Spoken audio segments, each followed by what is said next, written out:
It's a show of force, no? That INC is trying to tell us that they can mobilize people given a very short time. Pero the numbers right now, I believe, may not be enough yet. Pilipinas, gising na, magpapatuloy po ang kilos protesta ng mga miyembro ng Iglesia ni Cristo ngayong araw. Silipin natin ang live na sitwasyon ngayon dyan. As of 6:34 this morning, yan po ang sitwasyon sa bahagi ng EDSA White Plains. Yung White Plains Avenue po, hindi pa rin nadadaanan ng mga sasakyan, pero yung EDSA, yan yung direksyon patungo ng monumento o northbound. Nadadaanan naman po sa mga oras na ito. Yung opposite lane, nadadaanan pa rin po, pero siyempre hindi pa rin normal ang dali ng trapiko dahil may mga tao pa rin po dyan. Ayon sa Quezon City Department of Public Order and Safety, may permit para mag-rally ang INC sa EDSA White Plains mula alas 8 ng umaga hanggang alas 8 ng gabi. Ano kaya ang opinyon ng mga kapuso natin sa nagaganap na kilos protesta? Siyempre nakakaabala sa lahat ng mga commuters, lahat ng mga dumadaan sa EDSA. Huwag nila naman kasi ginawa nila para ma-actionan po yung nangyari ngayon sa atin ngayon na sobrang gulo na, ang dami ng mga nangyayari. Karapatan naman nila yun na mag-rally. Depende sa pinaglalaban nila. Hindi po, kasi rally ng rally, wala namang nagagawa yung presidente natin. Nahihirapan patuloy yung lalong mahirap.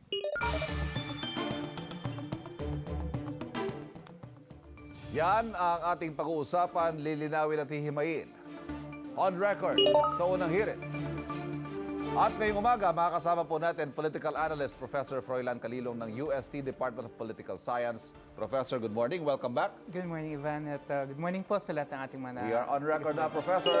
Unahin natin. Binulaga tayo ng isang malaking pagtitipon ng INC kahapon. Unang-una, Prof. What do you make of the fact na ginawa itong surprise protest action? Bakit kailangan may element of surprise ang ginawa nila? Well, for one, kinakailangan talaga ng merong surprise element, no, para masiguro natin yung spontaneity, no. Kumbaga parang hindi siya planado, and so technically mas naging natural yung dating ng kanilang uprising at yung kanilang mass mobilization. Another thing is it's a show of force, no, that the INC is trying to tell us that they can mobilize people given a very short time or a very short notice without much preparation. No? And at the same time, siguro, this is in line also with what they really want to have or what they want to achieve as a part of their agenda, technically. No? So, I must point out, Prof, na kung anong bilis ng deployment, na mobilization ng INC, hindi yata nakasabay yung government forces. Ganon din ba ang tingin ninyo? well, yeah. Naisahan sila, kumbaga? Technically, no, kasi I think they got the report midnight na, no, na merong ganitong magaganap na mass Mobilization, mobilization. yes, So talagang hindi ka agad nakapag-react, no, and too late already in the morning, no, na nandoon na yung medyo malaki-laking crowd. It's going to be very hard for them to really quell it already. Na-paralyze na yung EDSA, ano? Yes. Ang basehan ng protesta, Prof, kontra katiwalian at pagtutol sa anunsyong pagsasampa ng kasong plunder laban kay Senador Marcoleta. Ang tingin ng INC kasi dito sa Prof, selective prosecution.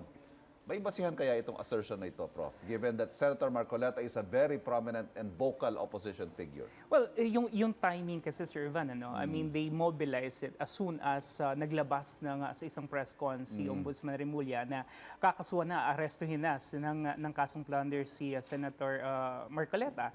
And definitely, medyo it does not sit well with the INC given the fact na kaalyado nila, member nila si Senator Marcoleta. At the same time, may mga personalidad na nauna na sinasabi ng ombudsman na sasampa na at yung term na ginagamit niya, hinug na yung kaso. No? I'm referring to Senator Chis Escudero and Senator Joel Villanueva. And then all of a sudden, biglang nag-shift ng focus when the two senators went to the majority right now. So again, another angle that we're seeing here is the possibility nga na po pwedeng si Senator Marcoleta ay sinasampa ng ganito kaso para hindi siya maka-attend dun sa impeachment ni VP. No? Pero kung titignan din naman natin yung angulo ng ombudsman, meron din naman talagang basis yung kasong plunder technically, no, dahil nga unang-una tumanggap siya ng campaign donations when he was still technically a congressman, Yes. dahil wala pa talaga tayo doon sa period ng campaign based on the Piñera Doctrine. Ano? So yun yung dilemma dito ngayon ng ombudsman, whether or not they're going to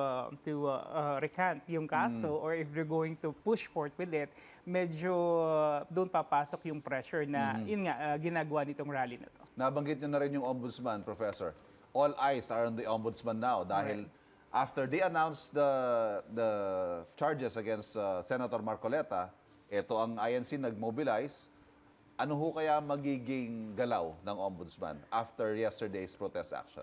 Well, definitely he needs to kumbaga toe the line between, kasi from a legal standpoint meron naman talagang basis, no. But then again, from a political perspective, this is where things get a little bit complicated, no. Yes. Kung dito ba siya talaga dito papasok kasi yung political pressure, no, particularly dito nga sa naganap na mass mobilization na to, maaring iniisip natin na it may cause economic repercussions, particularly doon sa ating day-to-day flow, no, particularly the traffic, yung mga commuters natin, yung ating mga trabaho na naantala, things like that, no. So there's really that pressure. So medyo mahirap talaga. Lalabot kaya ang ombudsman? Tutuluyan kaya nila? Ano basa ninyo? Well, dito nga medyo mahirap, ano? Unang-una kasi you're not looking at somebody na kaalyado mo eh. Siguro kung kaalyado niya itong si Senator Dante Marcoleta, maaring madali para sa kanya, no? Pero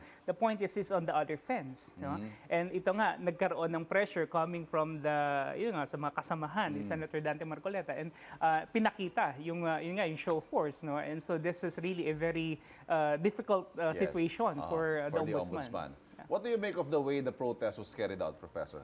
Hindi lang kasi pagpapahayag eh. Yeah. Usually, they gather, nando sa gilid, they express what they want, pero walang ganong abala. Gamitin na natin yung word na abala sa ibang tao. Pero gusto talagang paralisahin ng protest action yung EDSA. Yeah. What does the INC want to accomplish by doing this? Well, number one, they really want to show that they're a force to reckon with, that they have a voice dito sa political spectrum ng ating bansa, that na meron talaga silang gustong isulong, no, na siguro reform agenda, whatever you call it. Pero yun nga, marami sa ating mga kababayan medyo hindi nagustuhan talaga yung naging epekto, no, kasi nga unang-una talagang it's unplanned, no? And I think that's really the purpose. Right. No?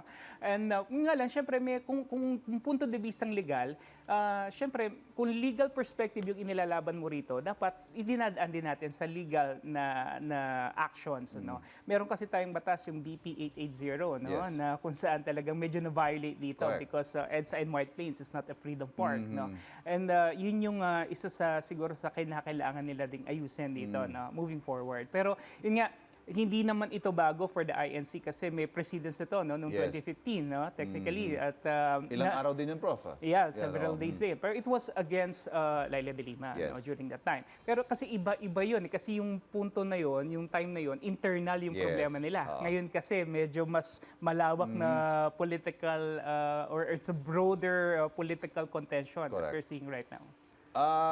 Yung abala umabot up to the highest levels. Dahil ang Pangulo po nag-cancel ng kanyang engagements. Yeah. Sinara din yung mga entrances sa palasyo. All of this while claiming that there was no threat against the President. Ito ho ba'y dina-downplay na lang ng Malacanang o meron bang threat na hindi natin alam?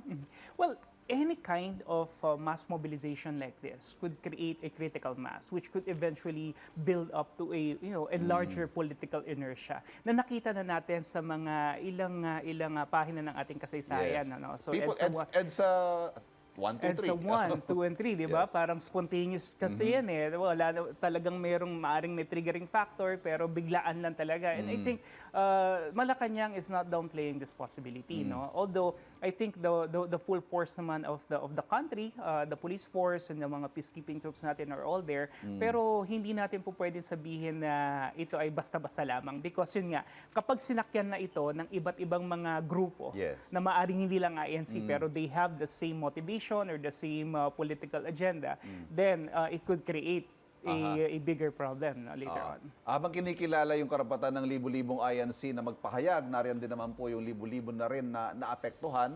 naabala, nanawagan din sa Estado na gawin naman yung nararapat. Kung sinasabi nilang hindi otorisado itong pagtitipon, do something, di ba? Sa tingin nyo ba, Prof, naging malambot yung aksyon ng pamahalaan kahapon? Well, in the first place, there should always be that maximum tolerance on the part of the police force. No, of course, because this is after all they're demonstrating or showing yung kanilang sentiment, freedom of expression. But then again, sabi nga natin, all rights are supposed to be grounded on something that is also legal. No, Right. and in this particular instance, I think medyo baka naisip ng iglesia na kung hihingi sila ng permit beforehand at yung kanilang kadahilanan is something very politically Yes. charged or controversial, baka hindi sila pagbigyan. And so they already did what they need to do. Pero right now, I think they were already granted Yes, a yes. permit, which is good. No? So, kinakailangan kasi dito talaga mahalaga, Ivan, yung crowd control, ano? Yes. Tsaka yung vehicle positioning oo, para hindi talaga maantala. Especially EDSA is a very, very important artery. No? It's a major thoroughfare in the country. So it's really going to create a lot of economic and sabihin na nating social repercussions. Individually, na-inconvenience yung marami dito Right. sa nangyaring ito. Right. Ayon sa QCPD, Prof, nasa 15,000 yung crowd estimate kahapon. How big or small is this number? Well, hindi natin masasabi na malaki, no, or maliit, ano. I mean, this is just the first day after Yes. all, ano. So maari kasing dadagsa or dadami pa, depending of course on how the decision will be. Siyempre ang iglesia sumusunod naman yan sa Yes. kumpas ng No, kanilang I liderato. asked that question, Prof, dahil historically ba, is this enough to accomplish yung goal to create critical mass and perhaps effect regime change? As others who were there are floating. May mga nagpapalutang kasi na ito, usapan na ng people power. May narinig ako. VP Sara, standby na dahil Yeah. baka ito na yung simula ng pagpapalit natin ng liderato. Well, pwede kasing mangyari, no? Pero technically, if we're looking at the numbers alone, sa akin, hindi pa sapat yung numero, no? Medyo maliit pa siya. Pero yun nga, lahat naman ng lumalaki, nagsisimula sa maliit, ano? Yes. So this is really where it gets tricky on how the leadership of the INC and how the other forces will gravitate around the issue.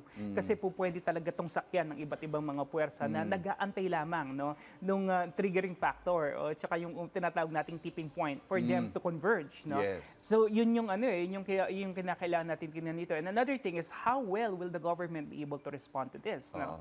So these two factors will be very critical. Pero the numbers right now, I believe, may not be enough yet. No? At saka ang nakikita ho natin na wala sa ngayon, na meron doon sa mga nakaraan, yung armed component, Of course, yung, of course. yung Yeah. the armed Yeah. forces and the, Yeah. and the police. Ano po? Yeah. But we need to also understand that yun nga, yung sinasabi nating tipping point kasi, no, triggering factor kasi yun eh.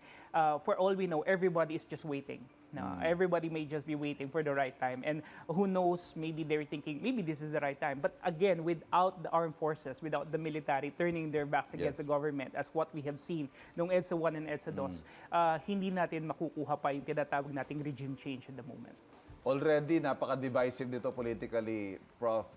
Made more divisive by the fact na involved dito, INC, na Yeah. historically ay hindi nangingibing magpakita ng puwersa at pagkakaisa para sa mga usaping panlipunan at pampolitika. How should the public process this even in their own smaller social circles? Baka Well- naman may mga nagkaka-unfrienda na dyan sa ano, di ba? Well, hindi naman may iwasan siguro, no, lalong-lalo na sa totoo lang may pinaglalaban din naman ng INC, no. If you're really looking for selective sabi nga nila selective justice, no, they're really looking for full accountability, no. At meron din naman anggulo na gustong isulong yung ombudsman. Yun nga lang kung titignan natin, no, kung titignan natin kung sino yung mas mabigat dito, no, yun yung medyo challenge sa mga umpukan sa kalye, sa kung Yes. saan-saan, ano. Pero Sa mga GC, sa yan. sa mga Oh, GC. nag-aaway dyan. Yeah. Oh. Pero the point is, I think kailangan natin kasing balansehin, ano, yung legal tsaka yung political, no? Kasi ang punto de vista rito talaga ng ombudsman is really from the legal perspective. But then again, merong political angle kasi, no? And from the point of view of the INC, they believe that this is more of a political persecution, especially for Senator Dante Marcoleta, who is a vocal, very vocal against the administration's handling of the flood control scandal. So these are the things na kinakailangan talagang tignan. Pero at the end of the day, it's discernment, no? Kinakailangan talaga himayin nating maigi yung mga issue bago tayo magsasabi ng gano'n, mag-share, magpo-post post Right. because it may create a greater level of political polarization if ever this will happen. Professor, thank you very much again for your insights. Anytime. Nakausap po natin, Professor Froilan Calilog, Political Analyst ng UST, Department of Political Science. Ang mga isyong pinag-uusapan, lilinawin at hihimayin natin yan on record sa unang hearing.